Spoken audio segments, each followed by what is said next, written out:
السلام علیکم ورحمۃ اللہ وبرکاتہ۔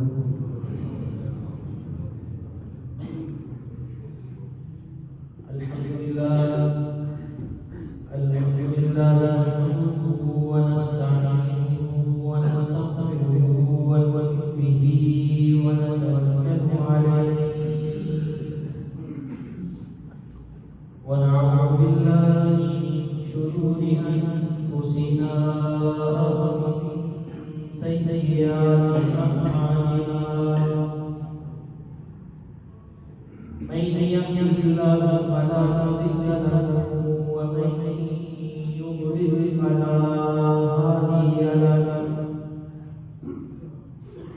وأشهد أن لا إله إلا الله وحده لا شريك له، وأشهد أن محمدا عبده ورسوله. اللهم صل على محمد وعلى آل محمد كما صليت على إبراهيم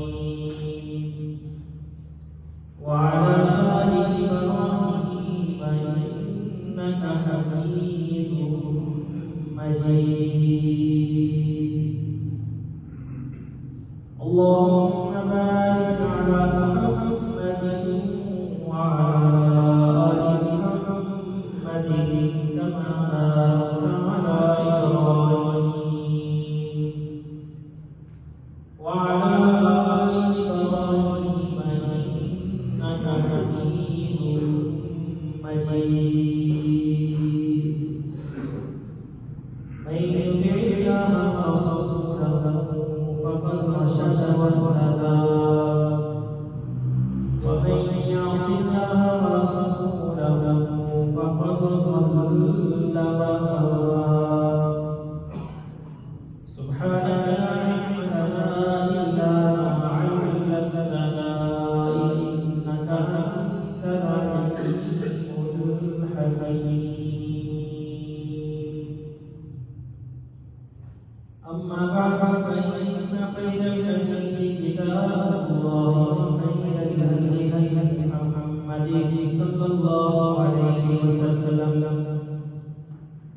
وشر الأمور محدثاتها وكل محدثة بدعة وكل بدعة ضلالة وكل ضلالة في النار. رب اشرح لي صدري ويسر لي أمري واحلل عقدة من لساني يفقهوا قولي. رب زدني علما. أعوذ بالله السميع العليم من الشيطان الرجيم من همزه ونفخه ونفثه. بسم الله الرحمن الرحيم. فكأين من قرية أهلكناها وهي ظالمة فهي خاوية على عروشها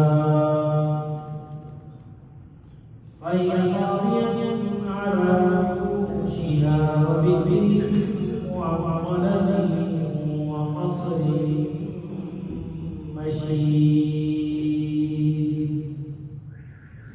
صدق الله العظيم وصدق رسوله النبي الكريم، ونحن على ذلك الشاهدين والشاكرين والحمد لله رب العالمين.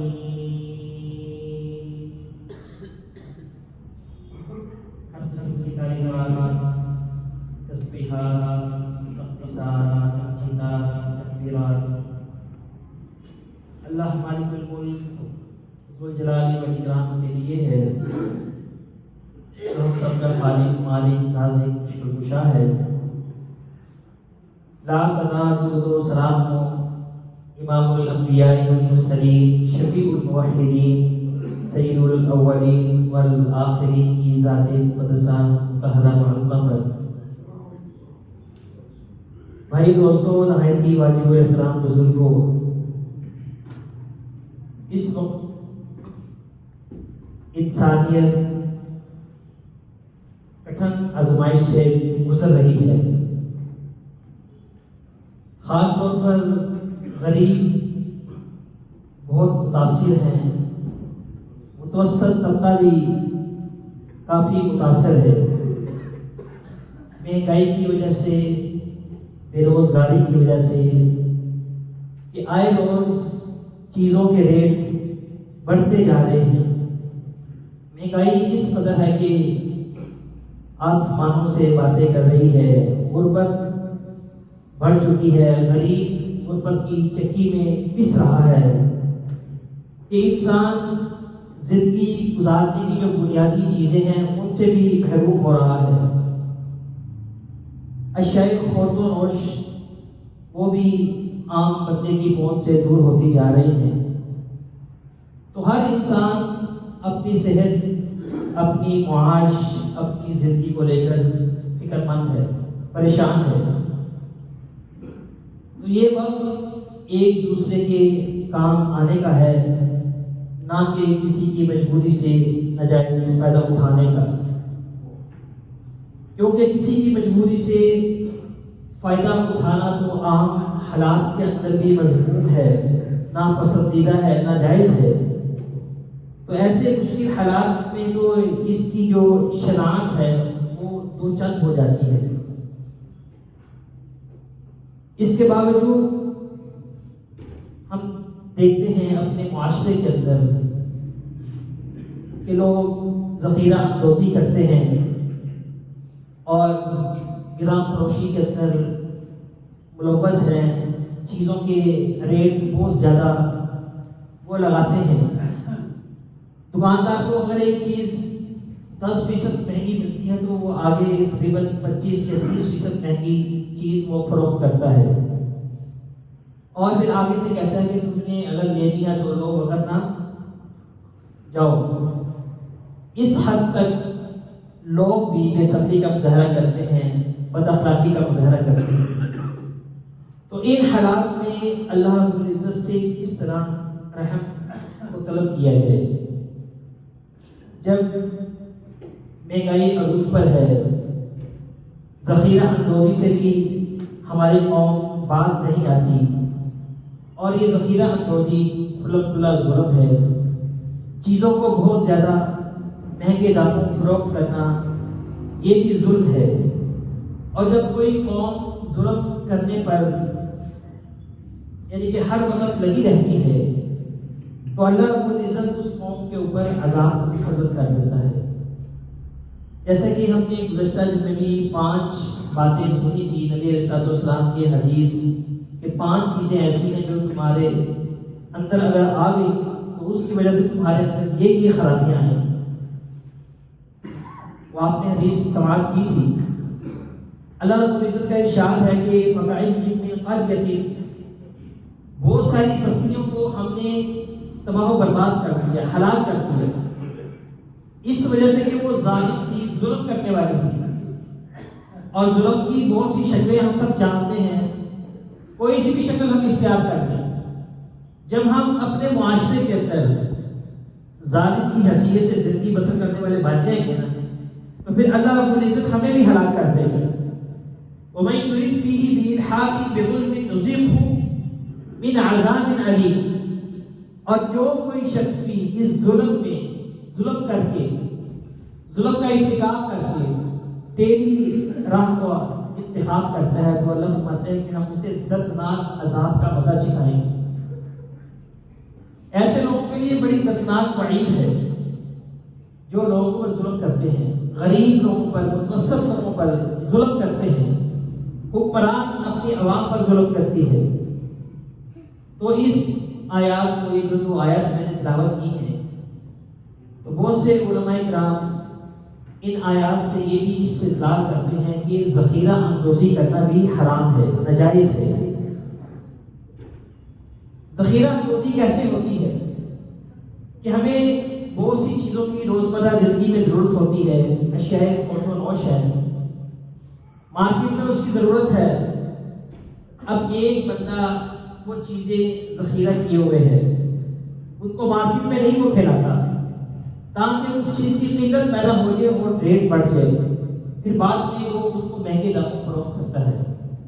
تو عربی کے اندر اس ذخیرہ اندوزی کو احتکار کہتے ہیں، جس کے بارے میں امام کائنات صلی اللہ علیہ وسلم نے ارشاد فرمایا کہ من احتکر، جو شخص بھی ذخیرہ اندوزی کرتا ہے اور وہ چاہتا ہے کہ وہ اسے مسلمانوں کے لیے مہنگا کرے، تو فرمایا کہ وہ شخص فهو خاطئ، وہ خطا کار ہے، وہ غلطی پر ہے، وہ غلط کام کا ارتکاب کر رہا ہے۔ ایک حدیث میں آپ نے ارشاد فرمایا کہ لا يحتکر الا خاطئ، ذخیرہ اندوزی وہی کرتا ہے جو گناہ گار ہے، گناہ گار شخص ہی ذخیرہ اندوزی کرتا ہے۔ قرآن مجید کے اندر سورۃ المعارج کے اندر اللہ رب العزت نے ارشاد فرمایا کہ کلا انہا لظی نزاعۃ للشوی تدعو من ادبر وتولى وجمع فاوعى، جہنم کی جو آگ ہے وہ جب انسان کو پکارے گی کہ انہا لظی، جو بڑھتی ہوئی جو آگ ہے، نزاعۃ للشوی، تمہاری چمڑیوں کو وہ جلا دینے والی ہے، ادھیڑ دینے والی جو آگ ہے وہ پکارے گی، تدعو من ادبر وتولى، اس شخص کو پکارے گی، ہر اس بندے کو پکارے گی جو شخص، جو بندہ حق سے موڑتا ہے، پیٹ پھیرتا ہے، وجمع فاوعى، اور اس شخص کو بھی جہنم کی آگ پکارے گی، بلائے گی اپنی طرف کہ میرے پاس آ جا، تیری میں کھال کو ادھیڑوں، تیری چمڑی کو میں جلاؤں، اسے بھی پکارے گی۔ وجمع فاوعى، جو اپنے مال کو جمع کرتا ہے، فاوعى، اور پھر اسے سنبھال کر رکھتا ہے، ذخیرہ اندوزی کرتا ہے۔ مفسرین نے اس آیت سے بھی استدلال کیا کہ اس سے مراد ذخیرہ اندوزی بھی ہے، ذخیرہ اندوزی کرنے والے کے لیے بھی یہ وعید ہے کہ جہنم کی آگ اس کو پکارے گی، اپنی طرف بلائے گی کہ تو میرے پاس آگ کہاں جا رہی ہے۔ تو ایسے لوگ جو ذخیرہ اندوزی کرتے ہیں تاکہ مارکیٹ میں اس چیز کی قلت واقع ہو جائے، تو اس کے لیے بڑی سخت وعید ہے۔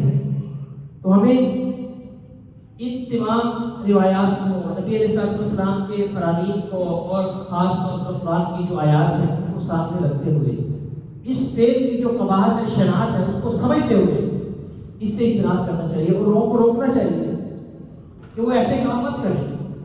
سیدنا عمر فاروق رضی اللہ تعالیٰ عنہ سے مروی ہے، وہ فرماتے ہیں کہ رسول اللہ صلی اللہ علیہ وسلم نے فرمایا تھا کہ وَالْمُحْتَكِرُ مَلْعُونٌ، جو شخص ذخیرہ اندوزی کرتا ہے وہ شخص ملعون ہے، یہ لعنت والا کام ہے۔ سیدنا عمر بن خطاب رضی اللہ تعالی عنہ ایک مرتبہ امیر المؤمنین تھے، جب ان کی خلافت کا دور تھا، مسجد سے اپنے گھر کی طرف جا رہے تھے، راستے میں دیکھا کہ کچھ لوگ انہوں نے ڈھیریاں لگائی ہوئی ہیں غلے کی اور اس کو فروخت کر رہے ہیں۔ پوچھا کہ یہ غلہ کیسا ہے؟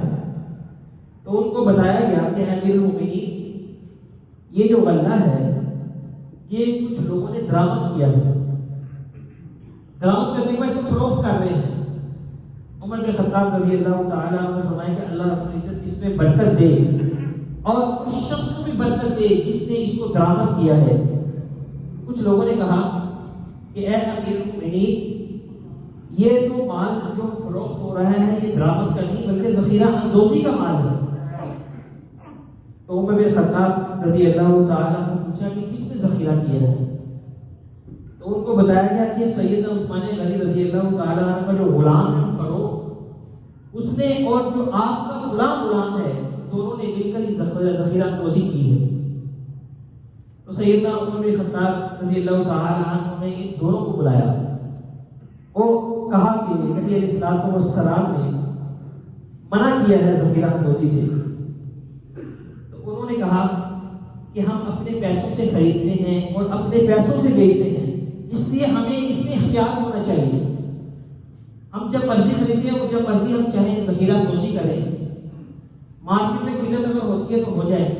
تو فرمایا کہ ایسے شخص کے لیے وعید ہے، اللہ کے نبی صلی اللہ علیہ وسلم نے منع فرمایا ہے۔ تو آپ نے ان دونوں کو کہا، فرمایا کہ احتکر علی المسلمین طعامہ، کہ نبی علیہ السلام نے فرمایا کہ جو شخص مسلمانوں کی غذائی ضرورت کی ذخیرہ اندوزی کرتا ہے، اللہ رب العزت سے تنگ دستی کے اندر یا کوڑ کے مرض کے اندر مبتلا کر دیتا ہے. ضربہ اللہ بالافلاس او بجزام، اللہ رب العزت اسے مفلس بنا دیتا ہے یا اسے کوڑ کے مرض کے اندر مبتلا کر دیتا ہے. اب جو سیدنا عثمان غنی کا جو غلام تھا فروخت، اس نے یہ بات سن کر کہا کہ امیر المؤمنین میں آپ سے اور اللہ سے معافی مانگتا ہوں، آئندہ میں یہ کام نہیں کروں گا. جو سیدنا عمر بن خطاب کا جو غلام تھا اس نے یہی بات کہی، اپنی بات پر اڑا رہا کہ ہم اپنے پیسوں سے اپنے مال سے ہم غلہ خریدتے ہیں اور پھر ہم اس کو سنبھال کر رکھتے ہیں، ذخیرہ دوزی کرتے ہیں، جب ہمارا دل چاہتا ہے ہم اس کو بیچیں گے، ہمیں اس میں اختیار ہونا چاہیے. انہوں نے اس کی بات نہیں مانی. راوی حدیث ابو یحییٰ رحمہ اللہ فرماتے ہیں کہ فَلَقَدْ رَأَيْتُ مَوْلَى عُمَرَ مَجْزُومًا، کہ میں نے عمر بن خطاب کے اس غلام کو دیکھا کہ وہ کوڑ کی بیماری کے اندر مبتلا ہو چکا تھا، کوڑی کا مریض بن چکا تھا، کیونکہ اس نے مخالفت کی تھی. نبی علیہ السلام کی وہ بات اس نے نہیں سنی، اس پر عمل نہیں کیا. سیدنا عثمان غنی کے غلام نے فوراً حدیث سنی تو فوراً عمل کیا اور معافی مانگی. امیر المؤمنین سے بھی معافی مانگی، کہا کہ میں اللہ سے بھی معافی طلب کرتا. تو ایسے ذخیرہ اندوز لوگ تو ان کو ڈرنا چاہیے کہ اللہ رب العزت ان کو تنگ دستی کے اندر مبتلا کر سکتا ہے اور کوڑ جیسے جزام جیسے خطرناک مرض کے اندر مبتلا کر سکتا ہے. تو جو ناجائز ذخیرہ اندوزی ہے اس کے حرام ہونے کی وجہ یہی ہے کہ اس سے مسلمانوں کو نقصان پہنچتا ہے. کون سی ذخیرہ اندوزی حرام ہے اور کون سی ذخیرہ اندوزی جائز ہے؟ ایک شخص ہے، اس نے بہت سارا مال خریدا، گندم خریدی، چاول خریدے، بعد اس نے اپنے گودام میں اسٹور کر دیا. تو یہ اسٹور کرنا، مال کو محفوظ کرنا مستقبل کے لیے یہ اس صورت میں جائز ہے جب اس چیز کی مارکیٹ میں شدت سے کمی واقع نہ ہو رہی ہو. اسے علم ہے کہ مارکیٹ میں ہر دکان میں چاول موجود ہے، ہر دکان میں آٹا موجود ہے، گندم موجود ہے. اس صورت میں اگر کوئی شخص ذخیرہ اندوزی کرتا ہے تو اس کے لیے جائز ہے. لیکن اگر ایک چیز مارکیٹ میں ختم ہو چکی ہے، لوگ پریشان ہیں، لوگوں کو آٹا نہیں مل رہا، لوگوں کو چاول نہیں مل رہے اور یہ ذخیرہ اندوز اپنے گودام بھرے ہوئے بیٹھا ہوا ہے، اس چیز کے انتظار میں ہے کہ مزید قلت واقع ہو، پھر میں اپنے مال کو مارکیٹ میں لے کے آؤں گا. لوگوں کو پریشان کرنے کے بعد وہ پھر مہنگے داموں میں اپنا مال مارکیٹ میں لے جاتا ہے، وہ بیچتا ہے. تو فرمایا کہ یہ جو ذخیرہ اندوزی ہے اس کے بارے میں سعودی علماء کا یہ فتویٰ ہے کہ یہ ذخیرہ اندوزی حرام ہے اور جو پہلے والی صورت ہے وہ ذخیرہ اندوزی کرنا جائز ہے. ایسی ذخیرہ اندوزی جس سے لوگ کسی ہر قسم کی تکلیف میں مبتلا ہو جائیں، پریشان ہو جائیں، بے چین ہو جائیں کہ آٹا کہاں سے ملے گا، چاول کہاں سے ملے گا. تو یاد رکھیے ایسے ذخیرہ اندوز کے لیے بڑی سخت پڑی ہے. اور دین تو خیر خائی کا نام ہے، الدین النصیحہ، دین کہتے ہیں خیر خائی. تو اللہ رب العزت ان تمام جو چیزیں ہیں، جو خرابیاں ہیں، جو برائیاں ہیں کہ جس کی وجہ سے ہمارے اوپر اللہ رب العزت کا عذاب آتا ہے، اللہ رب العزت ہمیں ان تمام چیزوں سے دور کر دے.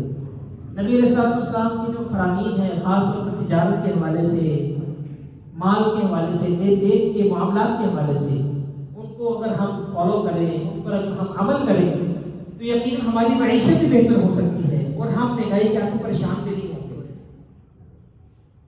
نبی علیہ السلام نے ہمیں بہت ساری تعلیمات دی ہیں اس ضمن کے اندر. مختصر آپ کے سامنے میں بیان کرتا ہوں کہ مہنگائی کا علاج کیا ہے. مسند احمد کی ایک حدیث ہے کہ اللہ رب العزت نے بنی اسرائیل کو فرمایا تھا کہ جب میری اطاعت کی جاتی ہے تو میں راضی ہوتا ہوں اور جب میں راضی ہوتا ہوں تو میں برکت عطا کرتا ہوں اور میری برکت کی کوئی انتہا نہیں ہے. اور جب میری نافرمانی کی جاتی ہے تو میں ناراض ہوتا ہوں اور جب میں ناراض ہوتا ہوں تو میں لعنت کرتا ہوں اور میری لعنت کا اثر 7 پشتوں تک رہتا ہے. یہ اللہ رب العزت کی لعنت ہوتی ہے کچھ شخص پر جو اللہ کی نافرمانی کرتا ہے. مسند احمد کی صحیح حدیث ہے. تو اس لیے ہم جو لوگ ہیں، ہم مہنگائی کی جو ظاہری صورت ہوتی ہے، ظاہری جو چیزیں ہوتی ہیں اس کو تو باتیں کرتے ہیں، اس کا تو رونا روتے ہیں، لیکن جو اصل وجوہات ہیں، جو حقیقی اسباب ہیں، اس کی طرف توجہ عموماً کم ہی ہوتی ہے. تو نبی علیہ السلام جو فرامین ہیں اس زمن میں، اس کو ہمیں ہمیشہ ملحوظ خاطر رکھنا چاہیے۔ اور ایک عالم نے بڑی اچھی بات لکھی، کہا کہ انسان اور دنیاوی ساز و سامان دونوں اللہ رب العزت کے ہاں ترازو کے دو پلڑوں کی طرح ہیں۔ جب انسان کی قیمت اللہ رب العزت کے ہاں ایمان اور عمل صالح کی وجہ سے اس کی قیمت اللہ کے ہاں بڑھ جاتی ہے، تو وہ جو چیزوں والا جو پلڑا ہے، دنیاوی جو چیزیں ہیں، دنیاوی ساز و سامان ہے، اس کا پلڑا ہلکا ہو جاتا ہے۔ یعنی کہ بندے کی قیمت، انسان کی قیمت اس کے ایمان اور اس کے عمل کی وجہ سے اللہ کے اس پلڑے کے اندر جب وزنی ہو جاتی ہے، بھاری ہو جاتی ہے، تو پھر اس کے سامنے جو دنیاوی ساز و سامان جو چیزیں ہوتی ہیں وہ ہلکی ہوتی ہیں، اس کے لیے اس کو مہنگائی متاثر نہیں کرتی۔ لیکن جب انسان اپنی بد اعمالیوں کی وجہ سے، بد عملی کی وجہ سے، بے ایمانی کی وجہ سے، تو ایسے بندے کا اللہ رب العزت کے اس پلڑے کے اندر وزن کم ہو جاتا ہے۔ جب وزن کم ہو جاتا ہے تو وہ پلڑا ہلکا ہو جاتا ہے، اور دنیاوی ساز و سامان والا جو پلڑا ہے وہ بھاری ہو جاتا ہے۔ تو پھر اس کے لیے دنیاوی چیزوں کو خریدنا، ان کو استعمال کرنا بہت مشکل ہوتا ہے، اس کو مہنگائی بہت متاثر کرتی ہے، پریشان ہو جاتا ہے۔ لیکن جو بندہ اللہ کے ہاں وزن والا ہے، وزنی ہے، قیمتی ہے، اپنے ایمان اور اپنے عمل کی بنیاد پر، تو دنیاوی چیزیں جتنی بھی مہنگی ہو جائیں اسے متاثر نہیں کرتی، اسے پریشان نہیں کرتی، وہ انسان پریشان نہیں ہوتا۔ اور جو لوگ ہیں، جو انسان ہے، وہ اپنے دوسرے بھائی کو ہمیشہ ڈراتا ہے فقر سے، فقیری سے، تو فقیر ہو جائے گا، کیونکہ یہ شیطان نہیں، یہ شیطان ڈراتا ہے۔ حقیقت میں حدیث ہے الشیطان یعدکم الفقر، کہ شیطان ہمیشہ بندوں کو فقر سے ڈراتا ہے، ان کے دل میں فقر کا خوف پیدا کرتا ہے تاکہ اس کا ایمان کمزور ہو۔ ایک مومن کو تو چاہیے کہ اللہ کی ذات پر توکل، یقین اس کا کامل ہونا چاہیے، کہ کیسے بھی حالات ہو جائیں اس کے توکل کے اندر، اس کی یقین کے اندر کبھی تزلزل نہیں آنا چاہیے، اس کو متزلزل نہیں ہونا چاہیے، کمزوری نہیں آنی چاہیے۔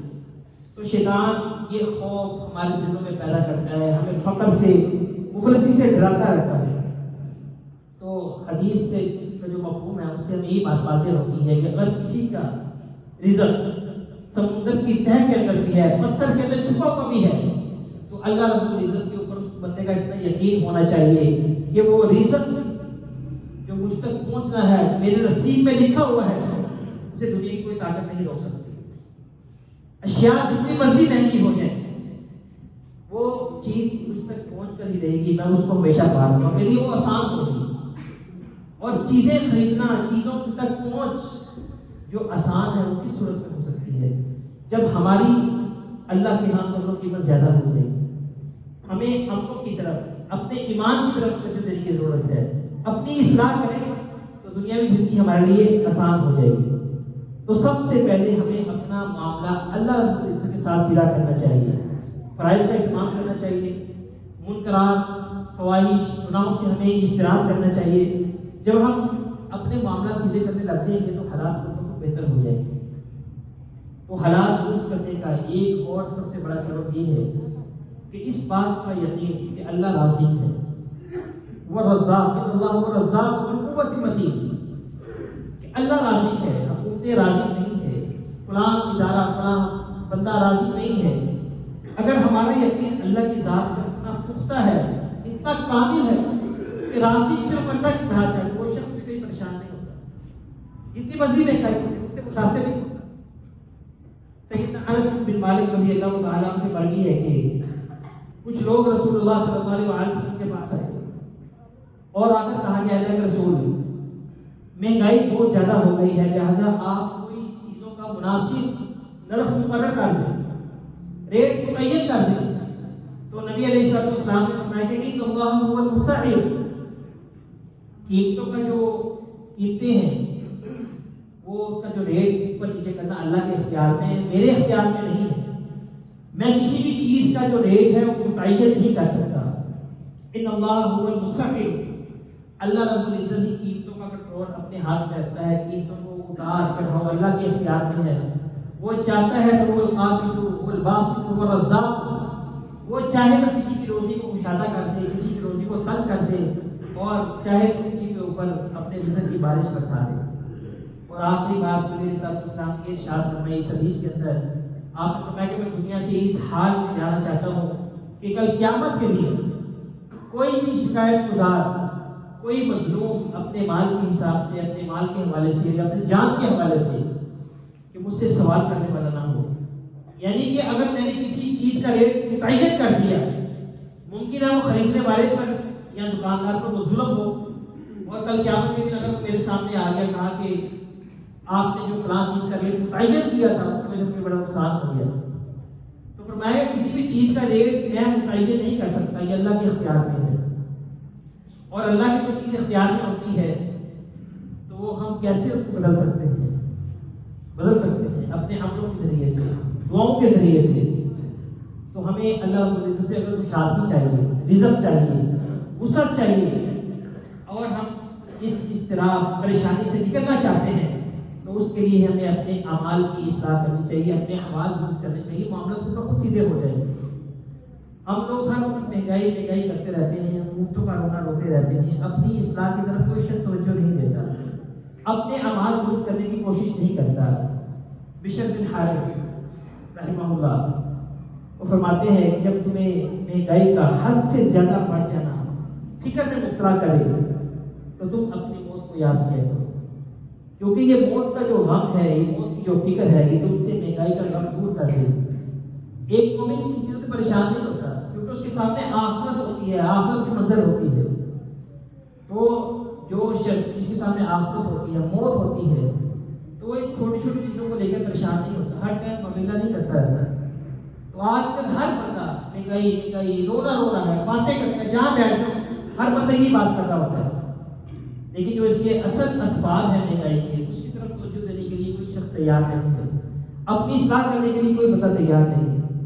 ایک مشہور تابعی ہے، امام ہے، محدث ہے، مدینہ کے امام ابو حازم، ان کے پاس کچھ لوگ آئے اور عرض کی کہ آپ دیکھتے رہیے کہ مہنگائی کس قدر بڑھ گئی ہے، تو ہمیں ان حالات میں کیا کرنا چاہیے؟ تو امام ابو حازم رحمہ اللہ نے جواب دیا کہ تمہیں غم میں ڈالنے والی کیا چیز ہے، کیوں پریشان ہو رہے ہو؟ اس بات پر یقین رکھو کہ بے شک وہ ذات جو ہمیں کشادگی میں اچھے حالات میں رزق دیتی ہے، تو مشکل حالات کے اندر بھی وہی ذات ہمیں رزق دے گی۔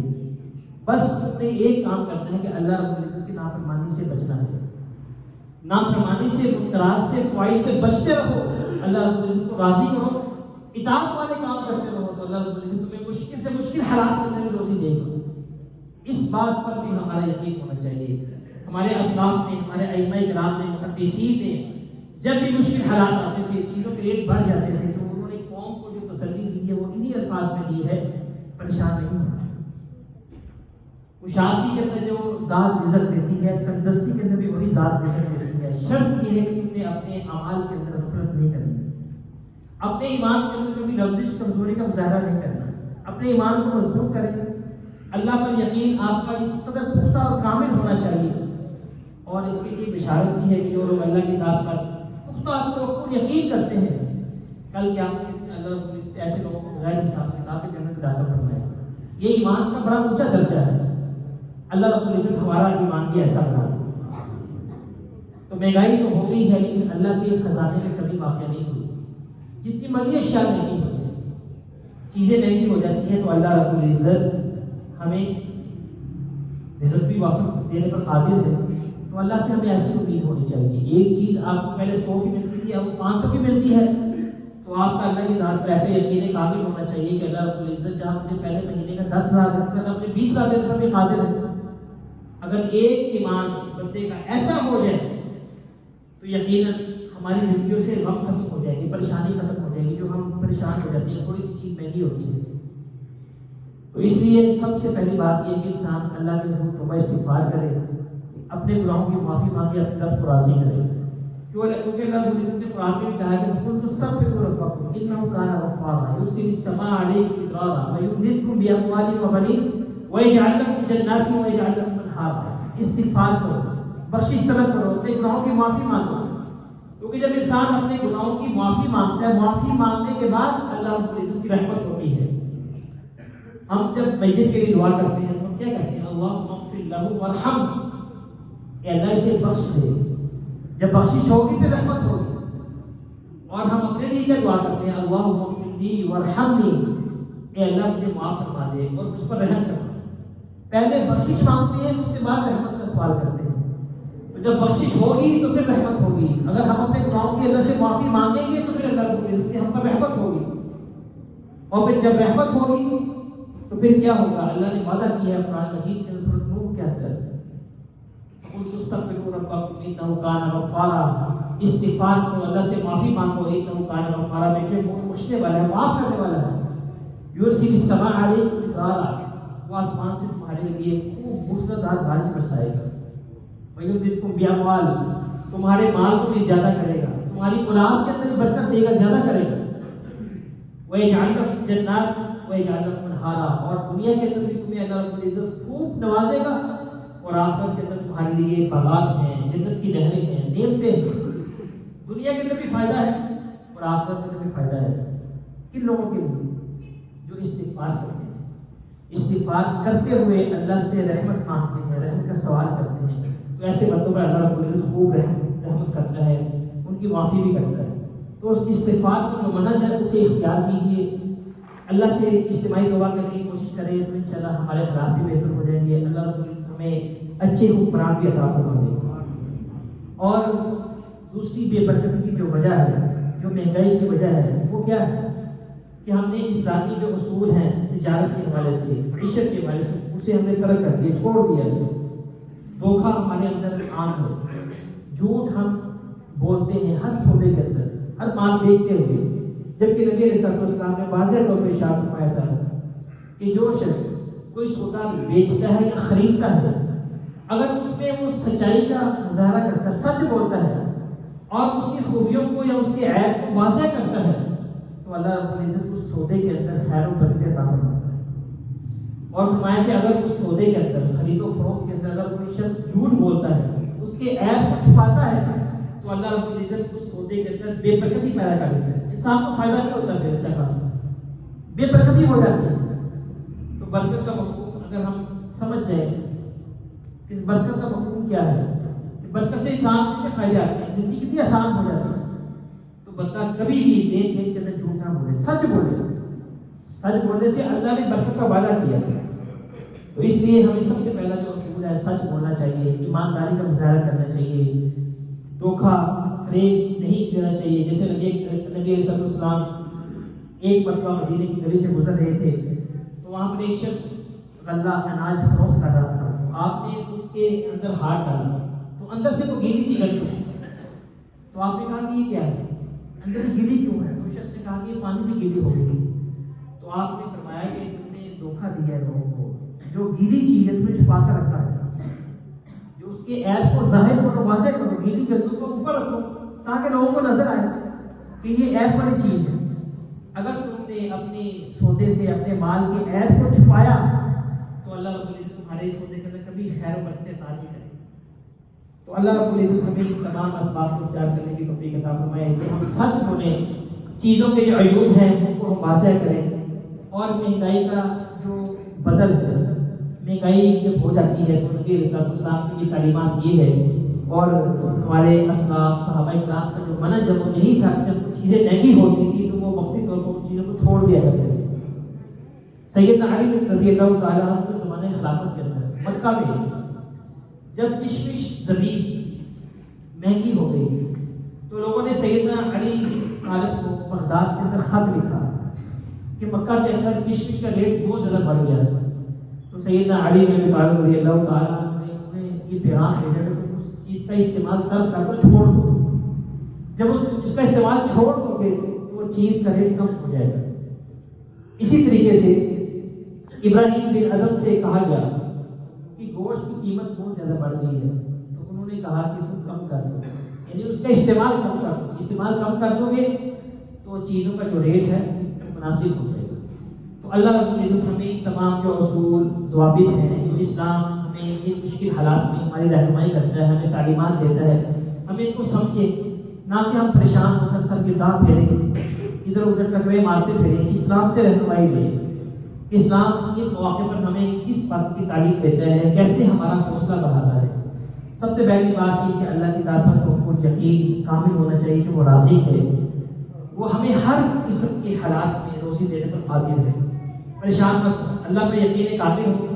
اسلام کے جو ضابطے ہیں، اصول ہیں، تجارت کے حوالے سے، معیشت کے حوالے سے، انہیں اختیار کریں، دھوکہ فریب سے بچیں، جھوٹ سے بچیں، اور استغفار کی منہج کو اپنائیں، اللہ کو راضی کریں، اپنے گناہوں کی معافی مانگیں، تو اللہ رب العزت ان تمام چیزوں کو اختیار کرنے کی وجہ سے آپ کے اوپر برکتوں کے دروازے کھول دے گا، رحمتوں کے دروازے کھول دے گا، تو جس کا نتیجہ کیا نکلے گا کہ ہماری معیشت بہتر ہو جائے گی، ہمارے حالات بہتر ہو جائیں گے۔ سادہ غذا کھانے کی ترغیب نبی علیہ السلام نے دی ہے، جب حالات سخت ہو جاتے تھے نبی علیہ السلام خود بھی اور صحابہ کرام کو یہی ترغیب کیا کرتے تھے کہ سادہ طرز زندگی کو اختیار کیا جائے، خود بھی اور اپنے بچوں کو بھی یہی ترغیب دیں کہ وہ سادہ طرز زندگی کو اختیار کریں، سادہ غذائیں کھائیں، اور حصول رزق کے لیے جو نبی علیہ السلام نے دعائیں سکھائی ہیں وہ دعائیں اکثر لوگوں کو یاد ہوتی ہیں، مگر نہ آپ کو یاد کریں، ان کا اہتمام کریں، فرائض کی پابندی کریں اور باوضو رہنے کی عادت بنائیں، اس سے بھی انسان کے رزق میں اضافہ ہوتا ہے۔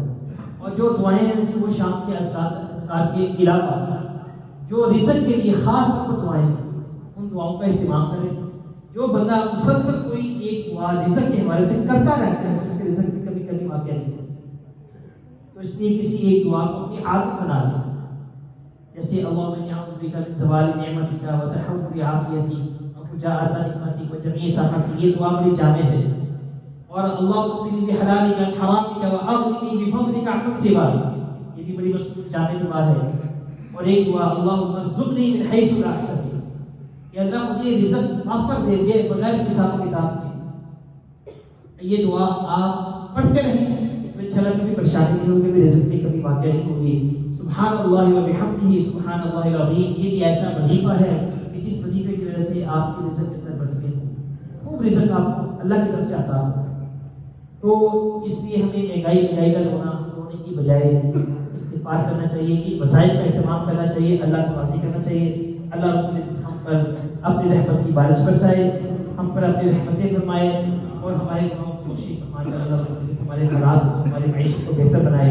اقول قولی ھذا استغفر اللہ لي ولکم وآخر دعوانا الحمد للہ رب العالمین۔